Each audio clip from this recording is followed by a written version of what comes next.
Aquí inicia La Fosa Escéptica, un lugar para ejercitar la mente, con Alfonso Villalpando. A lo largo de la historia, la fe y la religión han sido una parte importante de la sociedad. Su función primordial es darle al ser humano una explicación a todo lo desconocido que lo rodea. Un placebo que no sirve para explicar nada, pero que reconforta. Hoy en día, el cristianismo, el islam, el judaísmo, el hinduismo y el budismo son las 5 religiones más importantes y las que más seguidores tienen en todo el mundo. Aunque, como sabemos, existen miles más que han surgido a lo largo de la historia. Otras, en cambio, han desaparecido con el tiempo. Hoy los invito a que juntos descubramos cómo es que el ser humano se ha inventado este sistema de creencias en dioses. ¿Por qué surgen? ¿Qué función tienen? ¿Qué mecanismos hicieron que el ser humano se inventara dioses y religiones? Pero antes de abordar este tema, los invito a suscribirse al canal y activar las notificaciones para que estén al tanto de las actualizaciones. En la descripción de este video les dejo las ligas para que se integren al grupo de Facebook de La Fosa Escéptica, así como para los enlaces para que, si así lo desean, apoyen al canal. Oigan, también lo pueden hacer a través de Super Thanks. Sí, si le dan clic al corazón que está debajo de este video. Ahora sí, a lo que vinimos. Como les dije, muchas religiones han desaparecido, pero hay otras que surgen que son insólitas, extrañas y francamente ridículas. Solo por mencionar algunas de las más disparatadas, puedo mencionar, por ejemplo, a pastafarismo, mejor conocida como la iglesia del espagueti volador, o el jedeísmo. Aunque no me lo crean, esta iglesia está basada en los caballeros Jedi, esos personajes de la saga de Star Wars. Y aunque parezca de risa loca, solo en Australia esta iglesia cuenta con más de 70,000 seguidores y en Inglaterra tiene casi 400,000 adeptos. Parece imposible de creer, pero existe la iglesia del unicornio rosa invisible, donde sus seguidores afirman que este imaginario equino cornudo fue el origen de la creación de toda la vida en el planeta. Y casi se me olvidaba mencionar a la iglesia maradoniana. Sí, ellos consideran a Diego Armando Maradona como un ser divino. Esta iglesia tiene casi 1 millón de fieles en todo el mundo. Si esto les parece completamente absurdo, falta mencionar a los raelianos. Esta es una iglesia denominada como Congregación OVNI. Ellos aseguran que la vida en el planeta fue plantada por seres extraterrestres. En fin, religiones van y vienen y hay para todos los gustos. Tal parecería que el ser humano no puede vivir por sus propios medios y busca desesperadamente que un ser sobrenatural los guíe. Las razones para creer en un ser benefactor son muchas. 2 son las que yo considero las más importantes: el miedo a lo desconocido y la no trascendencia. Pensar que con la muerte se acaba todo aterroriza a la gran mayoría, y por eso se han inventado paraísos, reencarnaciones, dioses y vida después de la muerte. Pero antes de avanzar necesitamos saber a qué le llamamos religión. Entendemos por religión a todo conjunto organizado y estructurado de creencias de carácter generalmente místico y espiritual que permiten al ser humano buscar y elaborar una explicación del mundo y la realidad, y que se expresa con rituales. En efecto, la religión les ofrece a los que pertenecen a alguna una explicación del mundo y un marco de interpretación de la realidad basado en la fe, a menudo empleando numerosos simbolismos para procurar hacer entendibles sus fundamentos. Por lo general incluyen, además de ello, una serie de normas o preceptos que permiten regir la conducta y facilitan la creación y mantenimiento de una comunidad. Suelen vincularse o hacer uso de los elementos sobrenaturales y hechos no explicables a partir de los conocimientos empíricos del momento. También es habitual que intenten dar una explicación a fenómenos complejos, tales como el motivo de nuestra existencia y nuestra aparición en el mundo. Y uno de los temas comunes a todas ellas es la preocupación de lo que ocurre en el momento y después de morir. Por lo general, la fe se sostiene por sí misma, siendo resistente a modificaciones y a la falsación. Resulta muy difícil determinar en qué momento de la evolución humana empezaron a surgir las creencias religiosas, no pudiéndose por el momento determinar cuándo surgieron las primeras religiones organizadas, dado que el origen se remonta a la prehistoria y desgraciadamente no contamos con registros escritos al respecto. Lo que sí podemos determinar es que existen fuertes indicios que hacen evidente que la religión es anterior incluso al Homo sapiens, siendo las primeras creencias de tipo religioso anteriores a la expansión de nuestra especie. Otra hipótesis, muy interesante por cierto, es la relación de la religiosidad con un aspecto meramente común de las sociedades primitivas, la comida. Este es mi cuerpo. No me estoy promoviendo para abrir una página de OnlyFans. Esas palabras, que según los evangelios fueron pronunciadas por Jesús durante la última cena, se pronuncian a diario en iglesias de todo el mundo antes de la ceremonia de la comunión. Y cuando los católicos las escuchan hoy en día, nos remiten a un pasado que siempre está con nosotros, que lamentablemente nunca nos deja. Pero amigos, ¿de cuánto pasado estamos hablando? Pues prácticamente de los últimos milenios, los que además de devotas celebraciones de la Eucaristía, se han significado por sus disputas doctrinales, cismas, episodios de violencia, excomulgaciones, pronunciamientos papales y varios debates metafísicos, todos alrededor del tema de la comunión. Podemos, sin embargo, remontarnos todavía más atrás en el tiempo, al desarrollo de las tradiciones orales que fueron fijadas en textos para luego ser incorporadas en el Nuevo Testamento, o hablar sobre la comida en la que se basan los diferentes textos que hablan de la última cena. También es posible ir todavía más, mucho más, antes del surgimiento del cristianismo. Después de todo, pues Jesús era supuestamente judío, ¿no? Y el acto de compartir el pan con sus discípulos nos remite a la historia del pueblo judío, incluyendo su misterioso escape de Egipto y a la entrega de la Torá en el Sinaí. Pero podemos remontarnos todavía más lejos en el tiempo. Cualquier comida religiosa es antes que nada pues una comida. Es un acto, el de compartir la mesa, que era un ritual importante en el antiguo Medio Oriente. Y los sentimientos positivos de esta práctica, recogida luego en rituales como la comunión, se pueden rastrear hasta el surgimiento de los humanos modernos hace unos 200.000 años. Varias religiones celebran el acto de compartir los alimentos. Esto es un reflejo de algunos hábitos prehistóricos. De hecho, el Homo sapiens no fue la primera especie que descubrió los beneficios de compartir los alimentos. Los neandertales lo hacían, así como varias especies de homínidos que se remontan hasta hace 2 millones de años. Pensemos en este momento en los cazadores-recolectores, súper sociales que comen. Hay una profunda historia evolutiva detrás de la Eucaristía. Los cazadores primitivos se sentían orgullosos de haber salido de sus cuevas y regresar con algunas presas. Por decirlo de algún modo, se sentían orgullosos y les presumían a los demás su éxito en la cacería. Ellos compartían la caza con su familia, pero los que preparaban esa presa son reconocidos y apreciados. La barriga de todo el clan se está llenando y eso se siente muy bien. Y hay muchas interacciones sociales muy positivas y necesarias que se están llevando a cabo mientras le hincan el diente a la carne. No es de extrañar que tanto contenido mitológico se haya construido alrededor de la comida. Pero el acto de compartir la comida antecede incluso a nuestros antepasados Homo. Y en la actualidad también se puede observar en chimpancés y bonobos. Esta actividad de compartir la comida permanece hasta nuestros días, Es muy común que nosotros mismos o un amigo nos diga, ¿entonces qué? ¿Cuándo te vienes a comer a la casa? ¿Se va a hacer o no se va a hacer esa carnita asada? Mucha de la actividad social en la actualidad gira en torno a compartir la comida. Así es. De hecho, una investigación reciente documentó a bonobos compartiendo su comida con otros no pertenecientes a su grupo social. Una de las autoras de esta investigación, la doctora Barbara Fruit, afirmó que esta práctica debe tener sus raíces en nuestro último ancestro común. Los orígenes de la comunión, en cierta forma, se remontan a millones de años. Según algunos estudiosos de la evolución, este último ancestro común de los humanos y los grandes simios vivió hace unos 19 millones de años. Por eso, cuando escucho las palabras "este es mi cuerpo", mi mente inmediatamente empieza una carrera hacia el pasado, hacia el punto de la partida de la evolución. Para el primatólogo Frans de Waal, autor del libro El bonobo y el ateo, la religión es la reverencia compartida hacia lo sobrenatural, lo sagrado o lo espiritual, así como hacia los símbolos, rituales y adoración con los que se vincula. Y la importancia de la experiencia compartida no puede ser sobreestimada, pues en la historia que estamos contando, la evolución de la religión humana es inseparable de la cada vez mayor sociabilidad de los homínidos.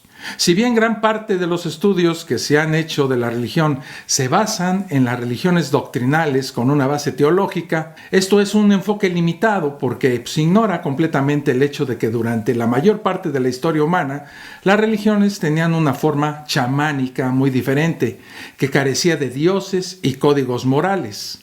Mientras que las manifestaciones religiosas con base teológica solo tienen algunos miles de años y características de sociedades post-agrícolas, las formas chamánicas, es decir, esas religiones que a menudo incluyen experiencias de trance y viajes por mundos espirituales, se remontan a más de 500,000 años y son propias de las sociedades de cazadores-recolectores. Por eso, si queremos comprender cómo evolucionaron las religiones, los expertos en estos menesteres recomiendan analizarlas desprovistas de sus acumulaciones culturales. Es decir, necesitamos centrarnos menos en las preguntas sobre los grandes dioses y credos y más en las preguntas sobre las capacidades de nuestros antepasados que les permitieron alcanzar una forma religiosa de estar juntos. Después de todo, todas las sociedades parecen tener algún tipo de religión y en esto no hay excepciones. La religión es una forma de ser, aunque también la podemos ver como una forma de sentirnos juntos como especie. Las creencias y rituales religiosos ayudan a unir a los grupos e individuos. Otro aspecto a destacar es la consideración de que posibilita el surgimiento del pensamiento religioso. En ese sentido, es necesario tener una serie de capacidades mentales básicas. Es necesaria la capacidad de abstracción, la existencia de una teoría de la mente que permite al sujeto darse cuenta de que los demás tienen sus propias perspectivas y objetivos y voluntades separados de los propios, la detección de agentes causales y la capacidad de realizar asociaciones complejas. Se considera que la fe puede haber surgido bien como una adaptación ventajosa que ha permanecido por selección natural, ya que permite la creación y cohesión grupal, facilitando la supervivencia y la reproducción, o bien como un subproducto de la aparición de habilidades cognitivas como las anteriores. Para ahondar un poco más sobre lo que se está diciendo hasta ahora, hay dos grandes perspectivas sobre el tema. La primera se llama funcionalismo o adaptacionismo y se resume en la idea de que la religión tuvo efectos evolutivos positivos, destacándose en particular sus contribuciones a la vida en grupo. Porque, como es lógico suponer, si todos los grupos humanos tienen una religión, entonces esta debe tener un propósito social. Otros, sin embargo, opinan que la religión es un subproducto del proceso evolutivo, una especie de órgano vestigial. Tal vez en el ambiente en el que se desarrolló cumplía una función adaptativa que ahora ya no se necesita. O tal vez las creencias religiosas son el resultado de mecanismos psicológicos que evolucionaron para resolver problemas ecológicos ajenos a la religión. En cualquier caso, y desde esta perspectiva, la religión no es un objetivo de la evolución, sino que surgió mientras la evolución apuntaba a otros objetivos. Ahora, si bien es cierto que aquellos en ambos lados del debate tienen sus razones, tratar de entender a la religión en términos tan excluyentes no parece ser particularmente útil. Después de todo, los humanos bien pueden haber tomado algo que era simplemente un subproducto de un proceso evolutivo para cumplir una función o resolver un problema específico. Otro aspecto a valorar es el hecho de que las religiones a menudo incluyen diferentes tipos de creencias, surgiendo seguramente algunos tipos de creencias antes que otras. En este sentido, se han analizado diferentes sociedades de cazadores-recolectores y los diferentes tipos de creencias que poseen, siendo ejemplo de ello el estudio que se realizó en el 2016 en el que se valoraban animismo, creencia en dioses, creencia en la otra vida, culto a los antepasados y chamanismo. Los resultados de este interesante estudio demuestran que el animismo, que es la creencia en la existencia de una fuerza vital o alma en todos los animales, plantas o incluso accidentes geológicos y fenómenos naturales, poseyendo estos una voluntad propia, es el tipo de creencia religiosa más extendida y antigua. Este tipo de creencia sirve de base para el desarrollo posterior de la creencia en lo sobrenatural o en lo místico. Justo después de ella se sitúa la creencia en el más allá o vida tras la muerte, que se considera como uno de los aspectos más comunes y antiguos antiguos de las religiones. Para esto es necesario el concepto de alma o de algo que exista más allá de la muerte, precisamente siendo necesario que haya existido el animismo anteriormente, ¿verdad? Tras ello, puede desarrollarse la idea de alguien experto que genere normas que permitan un acceso o un contacto con el más allá. De ahí surgiría el chamán y posteriormente la institución religiosa. Este grupo de supuestos iluminados se volverían unos expertos en la comunicación y gestión del hecho religioso. También puede surgir la creencia en el culto a los antepasados. La creencia en dioses es algo que se puede derivar de la creencia en entes superiores que pueden mirarnos y afectar nuestras vidas, pero que parecen surgir de un reflejo de la forma en que se organiza una sociedad o tribu. Me quisiera concentrar ahora en dos comportamientos, ritual y empatía, sin los que la religión sería inconcebible. Los expertos han hecho detalladas observaciones del comportamiento de los chimpancés, como su muy documentada danza de las cataratas, en las que un grupo de estos primates parece exhibir una innegable emoción ante una espectacular caída de agua. Estos expertos han concluido que los chimpancés son tan espirituales como nosotros. Esta admiración que hace a los chimpancés realizar este ritual denominado danza de la catarata, no la pueden analizar, no hablan de ello, no pueden describir lo que sienten, pero a uno le da la impresión de que tienen algo dentro de ellos y que la única forma de expresarlo es a través de esta fantástica danza rítmica. Este comportamiento también lo muestran durante aguaceros particularmente fuertes, También se han estudiado comportamientos como diferentes exhibiciones carnavalescas, sesiones de tambores y rituales de gritos. Este, juego debe realizarse en un espacio relajado, cuando el animal está bien alimentado, sano y libre de estrés. Tiene un principio y un final claro e implica cierto sentido de justicia o al menos de ecuanimidad. Ahora los invito a que comparen esto con el ritual, que está también personificado, de cualquier actividad religiosa como la misa. Este ritual empieza y termina, requiere de una intención y atención compartida, involucra normas, tiene lugar en un tiempo diferente al tiempo cotidiano. Y aunque sea exagerado referirse a la danza de la catarata de los chimpancés como un ritual, sugiere que parte de lo que necesitamos para el comportamiento religioso está presente en el genoma de los chimpancés y por lo tanto en todos nosotros. Ya el profesor habló del ritual. Me toca a mí hablarles de la empatía, un comportamiento que es indispensable en la elaboración de un sentimiento religioso. Y sorpréndanse, la empatía no está principalmente en la cabeza, sino en el cuerpo. La empatía comenzó con la sincronización de los cuerpos, corriendo cuando otros corrían, riendo cuando otros reían, llorando cuando otros lloraban o bostezando cuando otros bostezaban. Y esto nos sigue pasando a nosotros. Hasta decimos, oye, me pegaste el bostezo. La empatía es fundamental para lo que llamamos moralidad. Sin empatía no hay moralidad humana. Esta hace que nos interesemos en los otros, hace que los otros nos importen emocionalmente. Si la religión, según nuestra definición, es nuestra forma de estar juntos, entonces la moralidad, que nos da pistas sobre cómo podemos estar juntos de la mejor manera, es una parte inseparable de esto. Hay algunos científicos que no comparten esta idea. Según ellos, en los animales no existe el altruismo, que es una forma de empatía, y que debemos reconocerlo como puro egoísmo. Los animales solo quieren sobrevivir, y todas sus acciones deben ser interpretadas desde esta perspectiva. Algunos científicos también no están de acuerdo con esto, pues han visto animales que quieren compartir su comida incluso si no les conviene. Se han hecho experimentos con ellos y la conclusión general es que la primera tendencia de muchos animales es ser altruistas y cooperativos.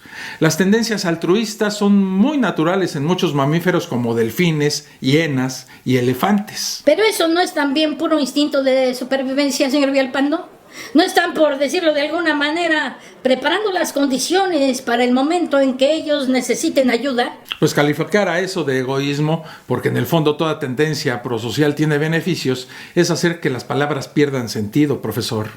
Obviamente, hay sensaciones placenteras vinculadas a la acción de compartir con los otros, así como hay sensaciones placenteras vinculadas a otros comportamientos necesarios como el comer o el sexo.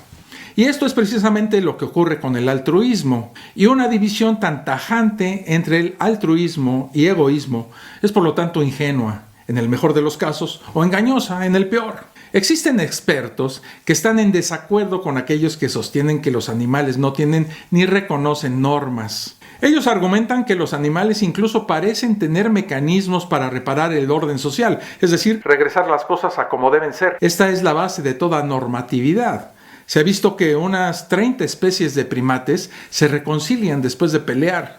Y esa reconciliación no está limitada a los primates. Hay evidencia de este mecanismo en hienas, delfines y lobos. Está comprobado que los animales activamente tratan de preservar la armonía en su grupo social, reconciliándose después de conflictos, protestando contra divisiones injustas y mediando en las peleas de otros. O sea, tratan de corregir las desviaciones del estado ideal. ¿Pero qué tan atrás se remontan estas tendencias, por ejemplo, en el ser humano? Probablemente, al igual que las capacidades para el juego y por ende para el ritual, al momento del surgimiento del cuidado de los hijos. Durante más de 200 millones de años de evolución de los mamíferos, las hembras más cuidadosas con sus crías se reprodujeron mejor que aquellas que eran frías y distantes. Los servicios religiosos modernos pueden parecer muy lejanos del juego y la empatía que emergieron en nuestro pasado remoto, y la religión institucionalizada es mucho más compleja y avanzada que la llamada danza de las cataratas.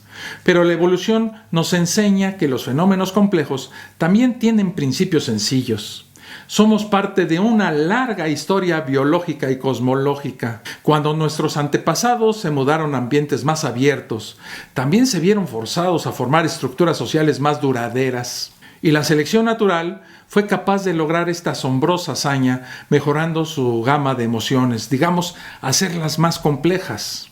Al disponer de un conjunto más amplio de emociones, el cerebro de los homínidos pudo entonces mejorar algunas de sus capacidades, incluyendo algunas que se prestaron naturalmente a una forma religiosa del ser. Luego, a medida que estas capacidades se desarrollaron todavía más con el crecimiento del cerebro del Homo y el desarrollo de la neocorteza cerebral, comportamientos como el juego y el ritual entraron en una nueva fase en el desarrollo de los homínidos, convirtiéndose en la materia prima a partir de la cual la evolución cultural comenzaría a institucionalizar la religión.